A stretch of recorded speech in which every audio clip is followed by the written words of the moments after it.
아이를 키울 때는 그저 건강하게만 자라다오 라고 빌었던 부모들이 늙고 나면 어느새 자식의 눈치를 살피게 되는 순간이 찾아옵니다. 전화 한 통 걸기 전에도 지금 바쁘진 않을까, 귀찮게 하는 건 아닐까 하며 몇 번이고 화면을 내려다보다가 결국 그냥 끊어버리는 일이 반복되고, 명절에 자식 가족이 집에 올 때도 무엇을 준비해야 할지 머릿속으로 며칠을 고민하면서도 정작 마주 앉으면 입에 맞을지 모르겠네 하며 스스로를 낮추는 말만 흘러나오곤 합니다. 그렇게 부모는 점점 작아지고 자식은 그 작아진 부모를 대수롭지 않게 여기는 일이 당연해지는 것이죠. 문제는 이 과정이 어느 날 갑자기 시작되는 것이 아니라 아주 사소한 말 한마디, 대수롭지 않은 표정 하나에서부터 조금씩 쌓여간다는 데 있습니다. 처음엔 그저 자식이 바빠서 그러려니 했고, 요즘 세상이 각박해서 그러려니 했고, 나이 들면 원래 이런 거려니 하며 스스로를 납득시키려 했지만 어느 순간부턴 내가 정말로 쓸모없는 사람이 된 건 아닐까 하는 의심이 가슴 한쪽에 자리 잡게 됩니다.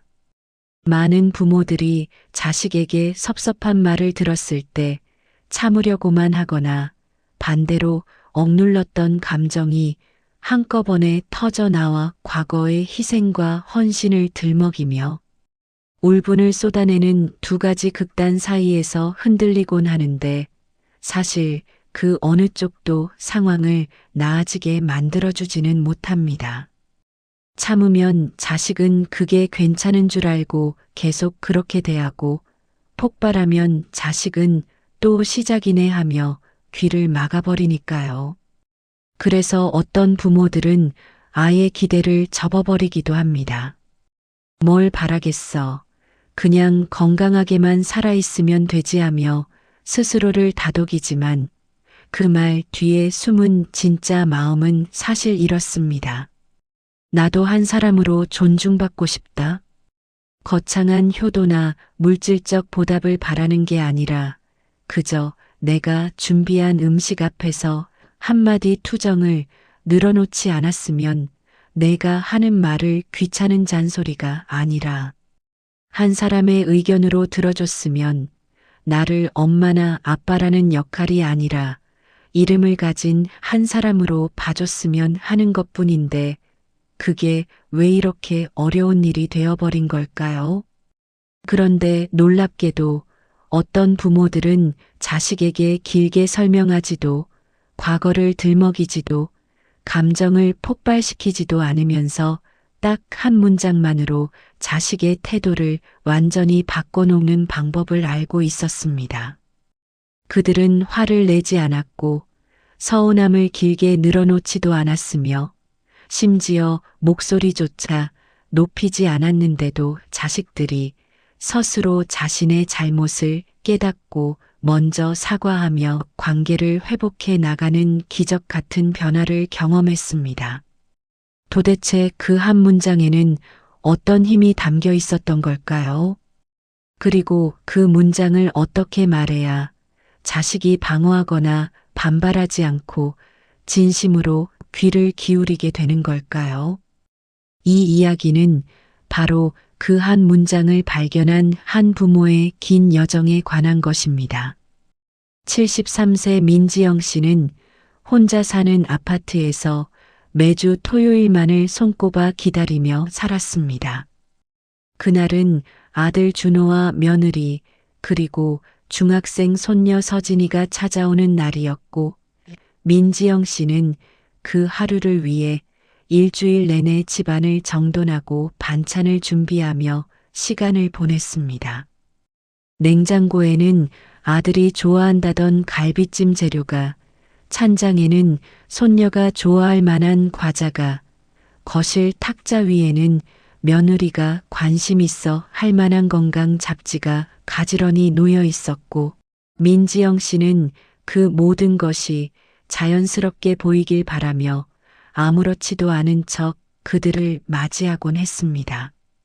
하지만 문제는 언제나 아주 사소한 순간에 아무도 의도하지 않은 말 한마디에서 시작되었습니다. 엄마, 이거 좀 짜지 않아요? 아들이 갈비찜을 한 젓가락 집어 먹으며 던진 말이었습니다. 민지영 씨는 웃으며 그래.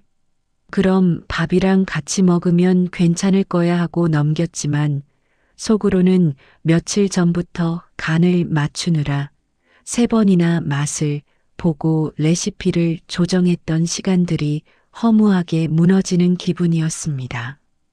며느리는 거실을 둘러보며 어머니, 요즘은 다들 공기청정기 쓰던데 하나 사드릴까요?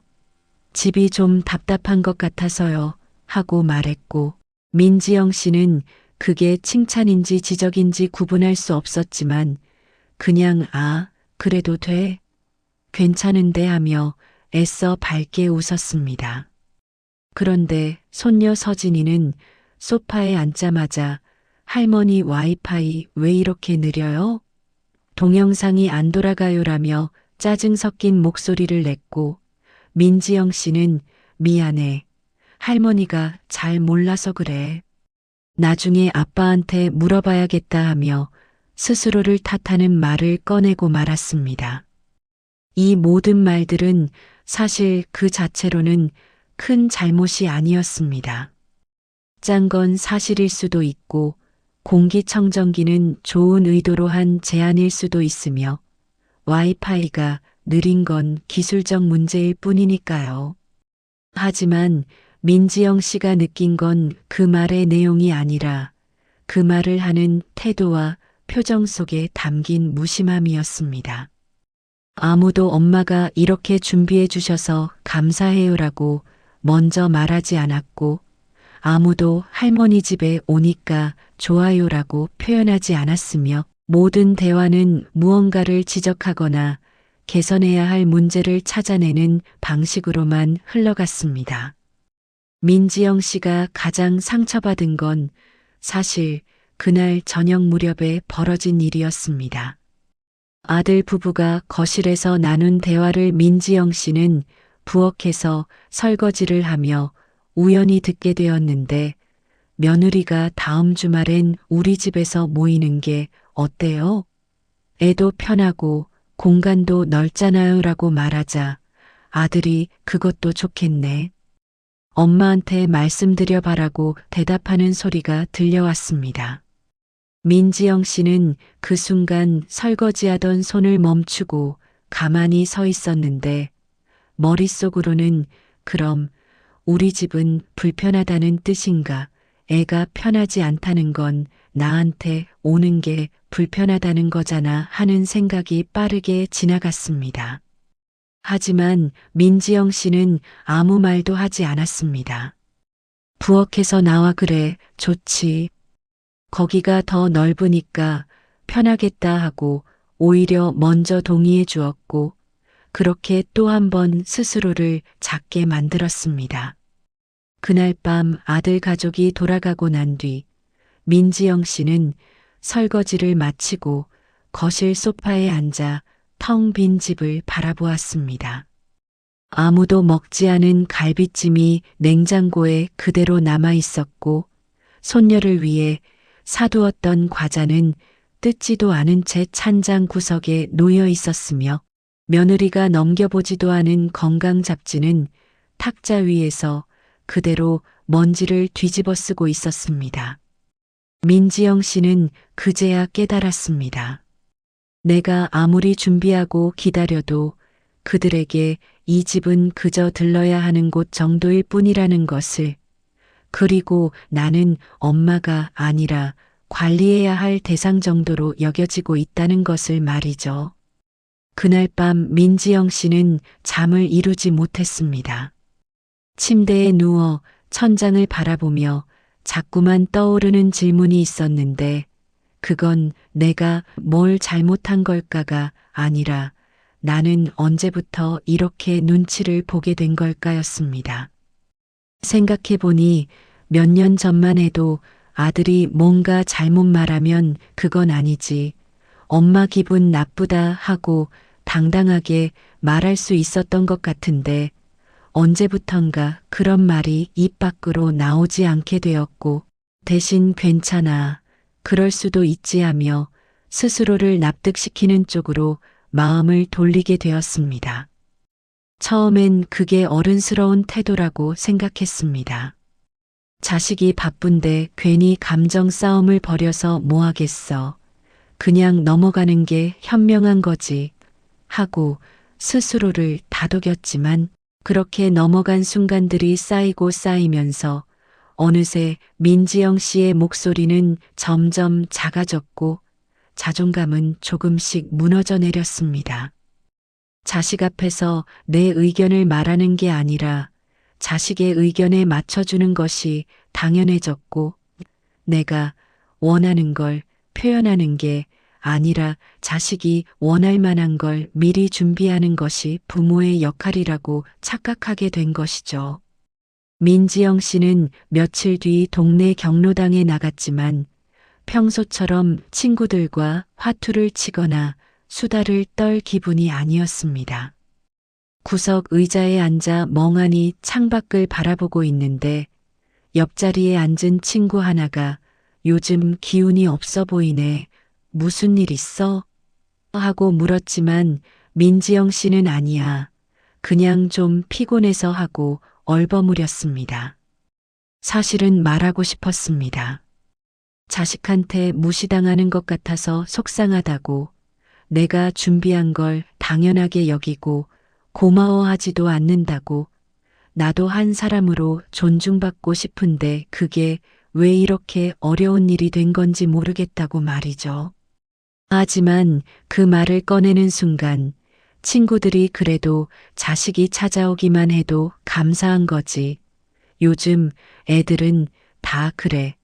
우리 때와 다르다니까 하며 위로 아닌 위로를 건넬 게 뻔했기 때문에 민지영 씨는 입을 다물었습니다. 그렇게 또 하루가 지나고 일주일이 지나면서 민지영 씨는 점점 더 자신이 쓸모없는 사람이 되어가는 기분을 느꼈습니다. 집에서 혼자 TV를 보다가도 자꾸만 그날의 장면들이 되살아났고 손녀가 와이파이 왜 이렇게 느려요? 하던 짜증 섞인 목소리가 며느리가 공기청정기 사드릴까요? 하며 집안을 훑어보던 눈빛이 아들이 엄마 이거 좀 짜지 않아요? 하며 젓가락을 내려놓던 손길이 머릿속에서 떠나지 않았습니다. 그러던 어느 날 민지영 씨는 마트에서 장을 보다가 문득 갈비찜 재료 코너 앞에 멈춰 섰습니다. 예전 같으면 주저없이 집어들었을 고기를 이번엔 한참 동안 바라만 보다가 결국 사지 않고 그냥 지나쳤습니다. 어차피 또 짜다고 할 텐데 뭐하러 만들어 하는 생각이 들었기 때문입니다. 집으로 돌아와 냉장고 문을 열었을 때 민지영 씨는 그 안에 가득 찬 반찬 통들을 보며 이상한 기분이 들었습니다. 이 모든 게 누구를 위한 것일까? 자식들은 정작 먹지도 않고 건강에 안 좋다, 짜다, 요즘은 이렇게 안 먹는다 하며 한마디씩 던지고 가는데 나는 왜 이렇게 매일같이 무언가를 준비하고 있는 걸까 하는 의문이 들었습니다. 그리고 그 순간 민지영 씨는 깨달았습니다.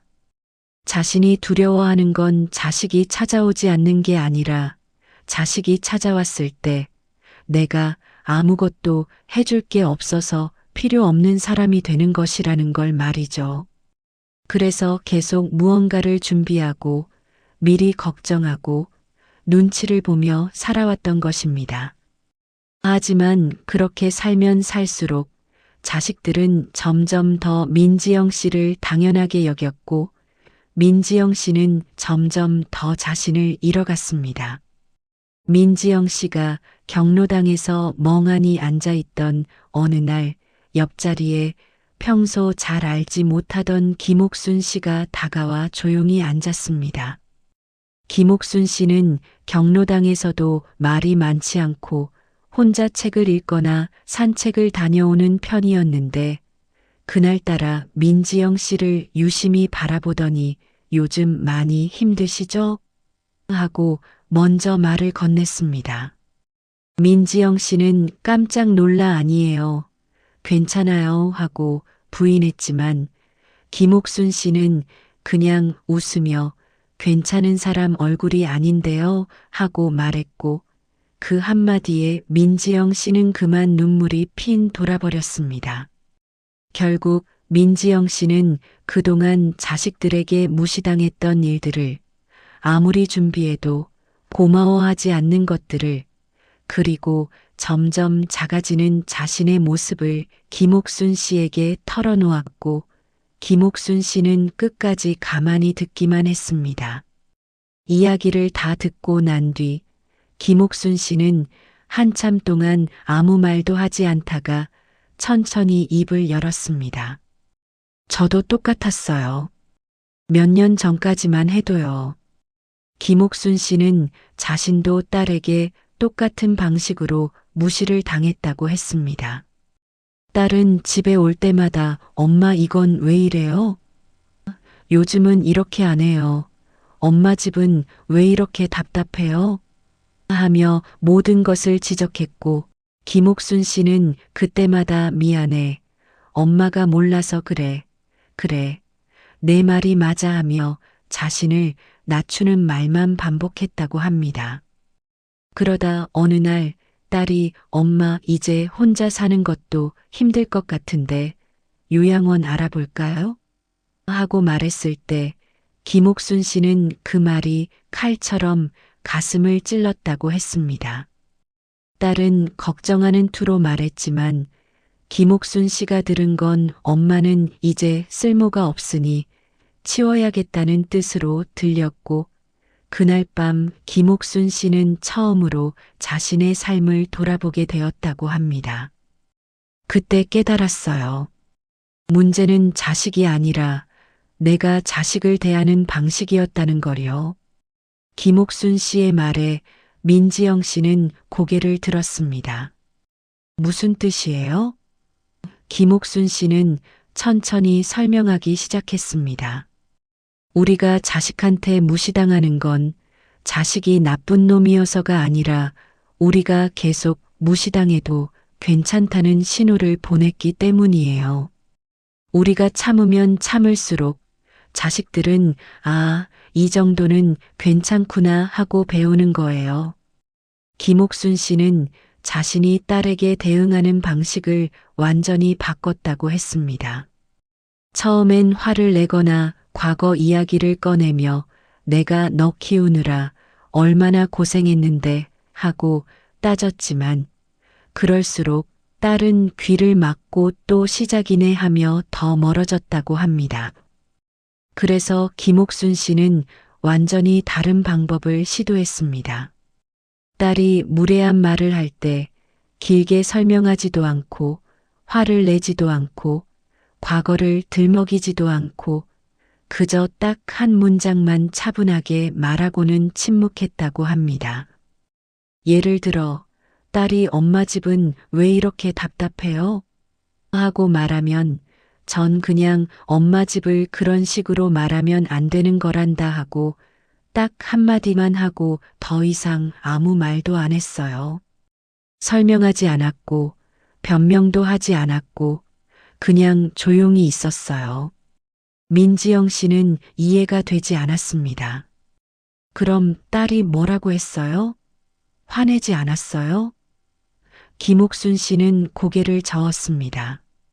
처음엔 당황했죠. 그리고 약간 삐져서 알았어요 하고 돌아갔어요. 하지만 다음에 또 비슷한 말을 하면 전 똑같이 한 문장만 말하고 침묵했어요. 계속 그렇게 했어요. 그랬더니 어느 순간부터 딸이 달라지기 시작했어요. 김옥순 씨는 그 한 문장이 자식에게 경계선을 알려주는 거라고 설명했습니다. 우리가 계속 참으면 자식들은 어디까지가 괜찮고 어디서부터가 선을 넘는 건지 몰라요. 그래서 우리가 그 선을 분명히 그어줘야 해요. 하지만 그 선을 화를 내거나 서운함으로 긋는 게 아니라 차분하게, 짧게, 그리고 명확하게 그어야 하는 거예요. 민지영 씨는 그제야 조금씩 이해가 되기 시작했습니다. 자신이 그동안 했던 건 선을 긋는 게 아니라 선을 계속 뒤로 물리는 것이었다는 걸 말이죠. 자식이 무례하게 굴어도 참고 또 참고 또 참다가 결국 폭발하거나 아니면 아예 포기해 버리는 방식이었던 겁니다. 김옥순 씨는 말했습니다. 이제 딸은 저한테 함부로 말하지 않아요. 그리고 스스로 자기 말을 조심하려고 노력해요.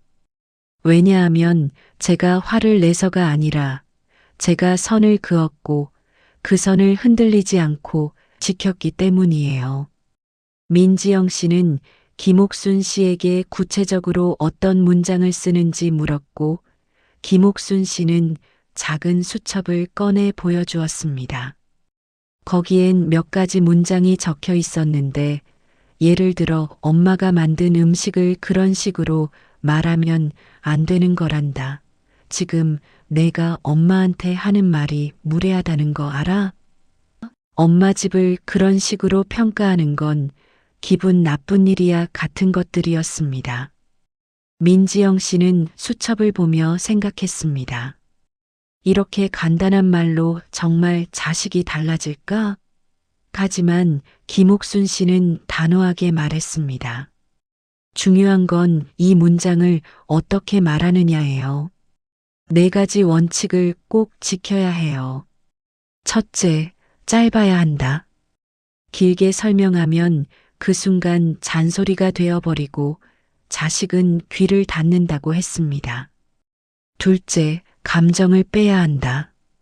화를 내거나 울면서 말하면 감정 싸움이 되어버리고 자식은 방어적으로 변한다고 했습니다. 셋째, 과거를 들먹이면 안 된다.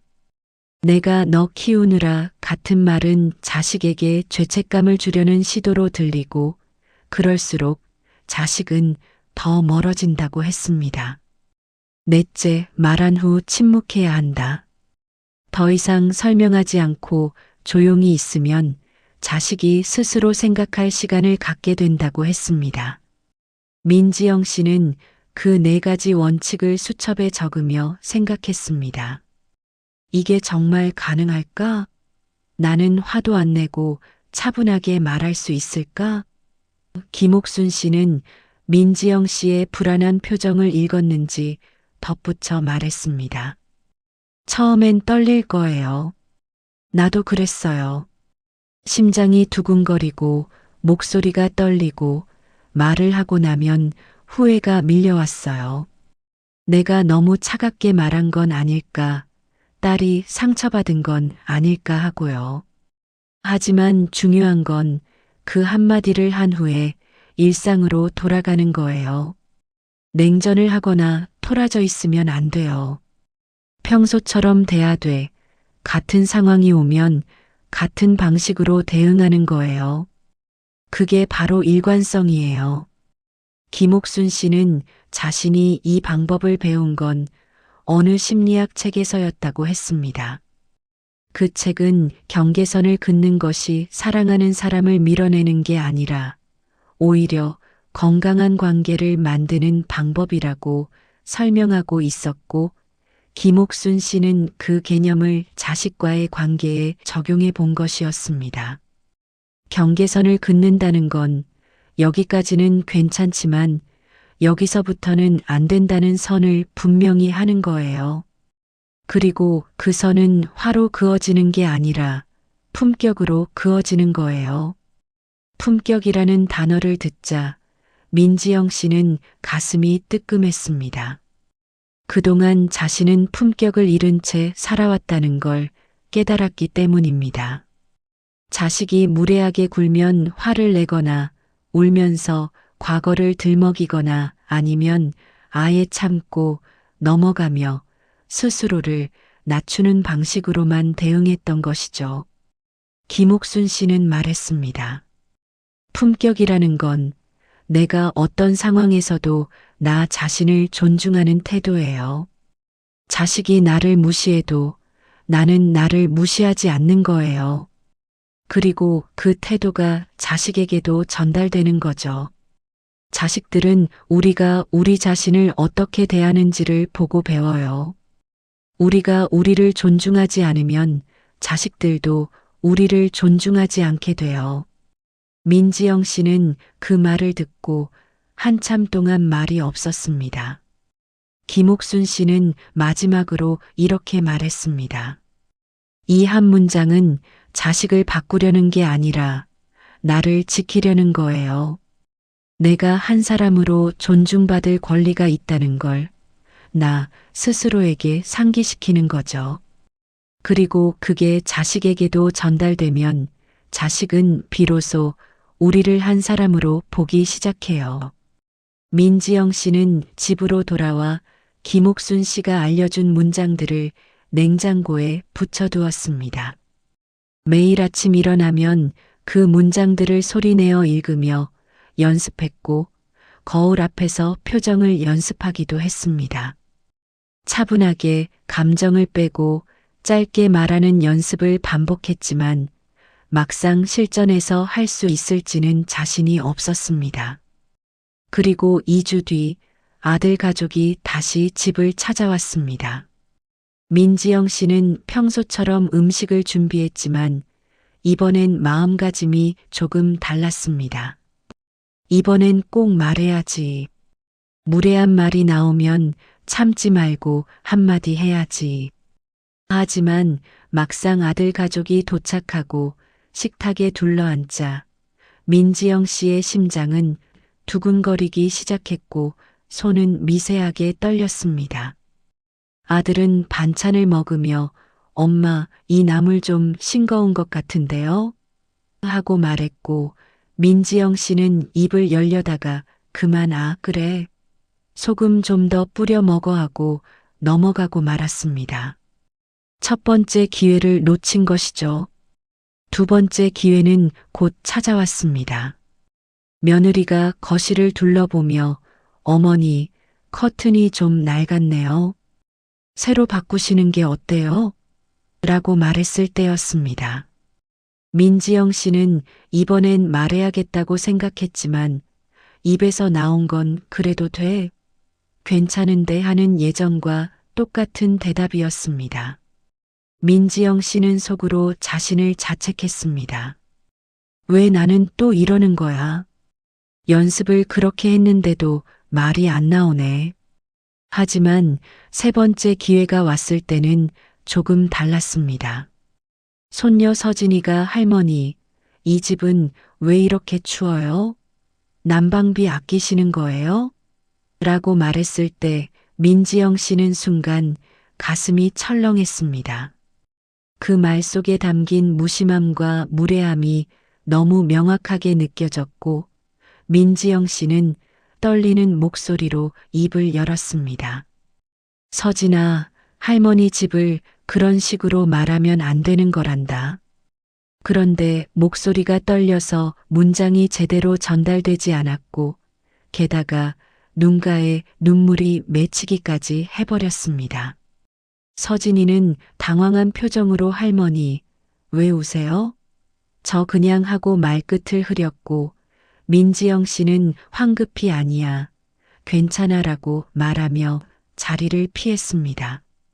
그날 저녁 아들 가족이 돌아간 뒤 민지영 씨는 소파에 앉아 한숨을 쉬었습니다. 나는 안 되는구나. 김옥순 씨는 할 수 있었지만 나는 못하는구나. 자책과 좌절감이 밀려왔지만 그 순간 냉장고에 붙은 문장들이 눈에 들어왔습니다. 민지영 씨는 천천히 일어나 그 문장들을 다시 읽었습니다. 그리고 김옥순 씨가 했던 말이 떠올랐습니다. 처음엔 떨릴 거예요. 나도 그랬어요. 하지만 중요한 건 계속하는 거예요. 민지영 씨는 다짐했습니다. 다음엔 꼭 제대로 말하자. 떨려도 눈물이 나와도 끝까지 문장을 완성하자. 그리고 일주일 뒤 다시 기회가 찾아왔습니다. 이번엔 아들이 전화로 엄마, 이번 주말엔 우리 집에서 모이는 게 어때요? 거기가 더 넓고 애도 편할 것 같아서요라고 말했을 때였습니다. 민지영 씨는 전화기를 꽉 쥐고 심호흡을 했습니다. 그리고 차분하게 하지만 분명하게 말했습니다. 준호야, 엄마 집이 불편하다는 말은 좀 서운하구나. 전화기 너머로 아들의 당황한 침묵이 들려왔습니다.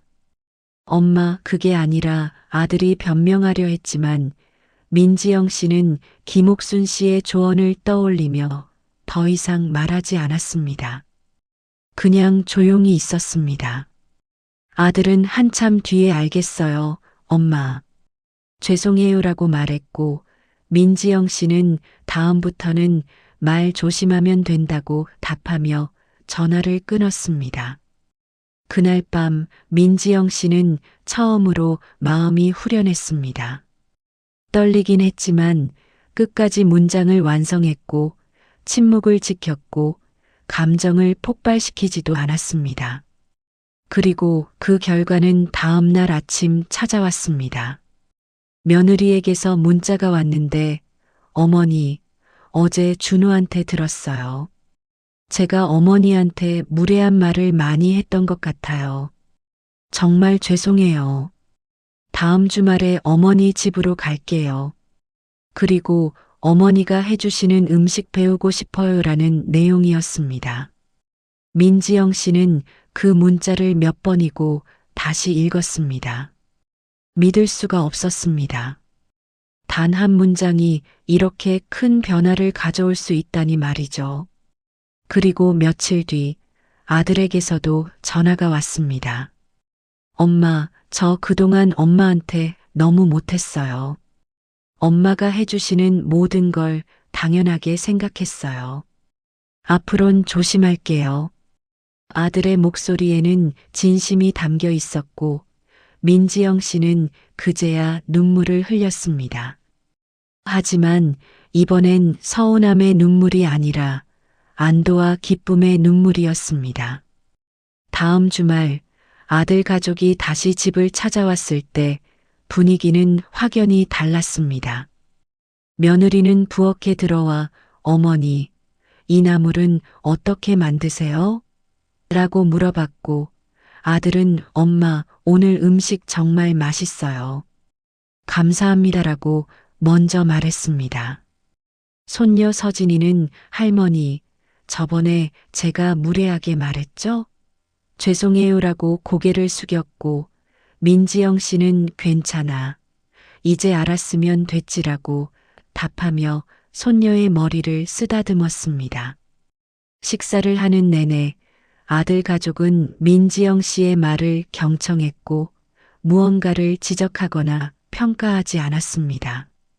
그저 함께 밥을 먹으며 이야기를 나누는 평범하지만 따뜻한 시간이 흘렀습니다. 민지영 씨는 그 순간을 느끼며 생각했습니다. 아, 내가 원했던 건 바로 이거였구나. 거창한 효도가 아니라 그냥 한 사람으로 존중받는 것. 그리고 그건 민지영 씨가 스스로를 존중하는 순간부터 시작되었다는 것도 깨달았습니다. 몇 달이 지나고 민지영 씨는 김옥순 씨와 다시 경로당에서 만났습니다. 김옥순 씨는 민지영 씨의 밝아진 얼굴을 보며 많이 좋아지셨네요 라고 말했고 민지영 씨는 고개를 끄덕이며 선생님 덕분이에요 라고 답했습니다. 김옥순 씨는 웃으며 제 덕분이 아니라 선생님이 용기를 내셨기 때문이에요 라고 말했고 두 사람은 벤치에 나란히 앉아 이야기를 나눴습니다. 김옥순 씨는 자신의 딸이 최근 70세 생신날 손을 잡고 이렇게 말했다고 전했습니다. 엄마, 그동안 저 엄마를 사람으로 안 봤어요. 그냥 엄마니까 뭘 해줘도 당연하고 뭘 말해도 괜찮다고 생각했어요. 근데 엄마가 저한테 그렇게 말하면 안 된다고 했을 때 저 처음으로 엄마도 감정이 있고 존중받아야 할 한 사람이라는 걸 깨달았어요. 정말 죄송해요, 엄마. 김옥순 씨는 그 말을 들으며 자신이 원했던 건 거창한 효도가 아니라 바로 그 인정이었다는 걸 깨달았다고 했습니다. 민지영 씨의 집은 이제 다시 웃음소리로 가득합니다. 아들 가족은 매주 찾아오고 며느리는 민지영 씨에게 요리를 배우며 어머니 음식이 제일 맛있어요 라고 말하고 손녀 서진이는 할머니 집에서 숙제를 하며 할머니, 이거 어떻게 하는 거예요? 라고 물어봅니다. 민지영 씨는 그 모든 순간을 소중히 여기며 동시에 자신을 잃지 않으려 노력합니다. 여전히 가끔 자식들이 무심한 말을 할 때가 있지만 민지영 씨는 이제 그때마다 차분하게 한 문장으로 경계를 걷고 침묵하며 자식들이 스스로 깨닫도록 기다립니다. 그리고 그 과정에서 민지영 씨는 자신이 점점 더 단단해지고 있다는 걸 느낍니다. 자식 앞에서 눈치를 보는 대신 당당하게 의견을 말하고 무례한 행동에는 분명하게 선을 긋고 동시에 사랑과 존중을 잃지 않는 균형을 배워가고 있습니다. 어느 날 저녁 민지영 씨는 혼자 창가에 앉아 차를 마시며 지난 시간들을 떠올렸습니다. 자식에게 무시당하며 혼자 울던 날들, 스스로를 쓸모없다고 여기던 순간들, 그리고 김옥순 씨를 만나 한 문장의 힘을 배운 날들. 모든 것이 한편의 긴 여정처럼 느껴졌고 민지영 씨는 그 여정 끝에서 자신이 찾은 것이 무엇인지 깨달았습니다. 그건 자식의 사랑도 인정도 아니었습니다. 바로 자기 자신에 대한 존중이었습니다. 민지영 씨는 이제 알았습니다. 나이가 들었다고 해서 부모라는 이유만으로 자식의 무례함을 받아들일 필요는 없다는 것을, 그리고 나 자신을 존중하는 순간 다른 사람들도 나를 존중하기 시작한다는 것을 말이죠. 그 깨달음은 민지영 씨의 삶을 완전히 바꿔놓았고, 이제 민지영 씨는 자식 앞에서도 누구 앞에서도 당당합니다. 왜냐하면 민지영 씨는 이제 자신이 존중받을 자격이 있는 사람이라는 걸 스스로 알고 있기 때문입니다. 품격은 나이 들어도 빛나는 것입니다. 아니, 어쩌면 나이가 들수록 더 중요해지는 것인지도 모릅니다. 젊었을 땐 힘으로, 능력으로, 희생으로 자식을 키웠지만 나이가 들어서는 품격으로 자식을 가르칩니다. 화를 내지 않으면서도 단호하게, 서운해하지 않으면서도 분명하게, 과거를 들먹이지 않으면서도 현재의 선을 갖는 것. 그것이 바로 나이 든 부모가 자식에게 줄 수 있는 마지막 가르침이자 동시에 자기 자신을 지키는 방법입니다. 민지영 씨는 창밖을 바라보며 조용히 미소 지었습니다. 이제 남은 시간들은 누군가를 위해 살아온 시간이 아니라 나를 위해 살아가는 시간이 될 것입니다.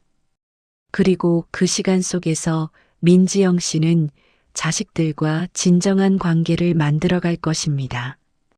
무시와 참음이 아니라 존중과 품격으로 이어진 관계를 말이죠. 그것이 바로 민지영 씨가 오랜 시간 끝에 찾아낸 존엄한 노후의 모습이었습니다.